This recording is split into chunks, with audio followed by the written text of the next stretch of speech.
தம்பி நீ எவ்வளோ நாளப்பா வண்டி ஓட்டுற? நானா சார்? நான் எனக்கு இப்போ ஏஜ் ஒரு 20 ஆகுது. நான் ஒரு 3 வருஷமா வண்டி ஓட்டுறேன். 3 வருஷமா வண்டி ஓட்டுறப்பா. இப்போ இந்த சிக்னல் தெரியலப்பா உனக்கு? ம், டிராஃபிக் சிக்னலை பற்றி உனக்கு தெரியல. தெரியும் சார். ரெட்டு, மஞ்சா, பச்சை இந்த 3 லைட் பற்றி நான் தெளிவாக சொல்லிடுறேன் உங்களுக்கு. ம், ரெட்டு போட்டால் நிற்கணும்னு உங்களுக்கு தெரியும். தெரியும். மஞ்சா போட்டால் சரி பார்த்து போகணும்னு தெரியும். தெரியும். பச்சை போட்டோன்னு சரி நம்ம கிளம்பலாம், நம்ம போகலாம், நம்ம ரூட் கரெக்டாக இருக்குன்னு தெரியும், அதுவும் தெரியும். தெரியும். இந்த 100 120 செகண்ட் கொடுக்குறாங்க, எதுக்குங்க அது?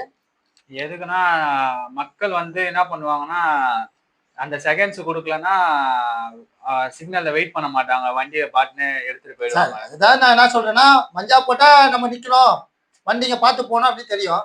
ரெட்டு போட்டா நின்றே ஆகணும்னு தெரியும். ம், பச்சை போட்டா நம்ம ரூட் கரெக்டா இருக்குதுன்னு தெரியும். ம். அப்ப எதுக்குங்க தேவையில்லாம அந்த 120 செகண்ட் 100 செகண்ட் எதுக்குங்க தேவையில்லாம கொடுக்குறாங்க? செகண்ட் கணக்கு எதுக்குங்க? அதான் சார், நான் என் சைட்ல இருந்து என்ன சொல்றேன்னா, அந்த 120 செகண்ட் கொடுத்தாங்கன்னா மக்கள் 120 செகண்ட் தானே, ஒரு நிமிஷம் தானே, அதனால வெயிட் பண்ணுவாங்க. இல்ல சார், நீ சொல்றது ஆன்சர் தப்பா இருக்குது. அது கரெக்டா இருந்தா நீங்க கமெண்ட் பண்ணுங்க. இதான் கரெக்டான ஆன்சர்னா கரெக்ட் கரெக்ட் இது பண்ணுங்க.